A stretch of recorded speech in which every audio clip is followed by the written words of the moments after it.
بسم اللہ الرحمن الرحیم الحمد للہ رب العالمین والصلاة والسلام علی سید الانبیاء والمرسلین۔ حضرت سیدنا انس بن مالک رضی اللہ تعالی عنہ بیان فرماتے ہیں کہ رسول اللہ صلی اللہ تعالی علیہ وآلہ وسلم نے اس سے منع فرمایا کہ کوئی مرد زعفران کے رنگ کا استعمال کرے۔ اللہ کے نبی علیہ الصلوۃ والسلام نے مرد کے لیے زعفران کے رنگ کا استعمال منع فرمایا۔ اس حدیث پاک کو امام بخاری رحمۃ اللہ تعالیٰ علیہ کتاب اللباس کے اندر لے کر کے آئے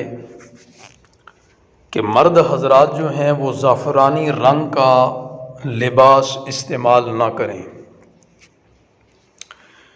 تو زعفران کی خوشبو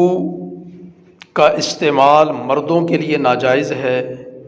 کیونکہ یہ عورتوں کی خوشبو ہے،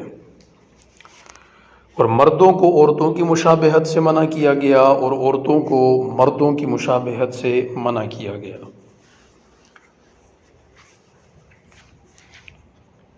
اچھا، اس کے باوجود ہم لوگ دیکھتے ہیں کہ کچھ علماء یا پیران عظام زرد رنگ کا استعمال کرتے ہیں امامہ شریف کی صورت میں یا گلے میں پٹکا ڈالنے کی صورت میں۔ تو یاد رہے کہ اس بارے میں اختلاف ہے۔ بعض لوگوں کے نزدیک رنگ اور خوشبو ہونے کی بنا پر منع فرمایا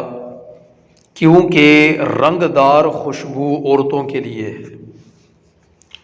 تو اس لیے اگر اس کی خوشبو کو زائل کر دیا جائے تو اس کا لگانا یا کپڑا رنگنا پھر مردوں کے لیے بھی جائز ہوگا۔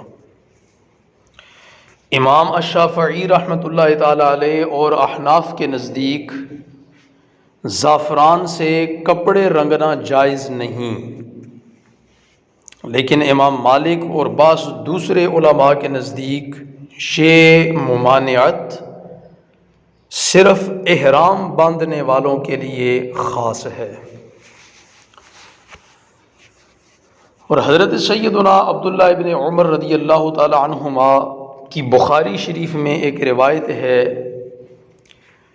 آپ بیان فرماتے ہیں کہ میں زرد رنگ میں کپڑے اس لیے رنگتا ہوں کہ میں نے رسول اللہ صلی اللہ تعالی علیہ وآلہ وسلم کو زرد رنگ میں رنگے ہوئے کپڑے پہنے دیکھا ہے۔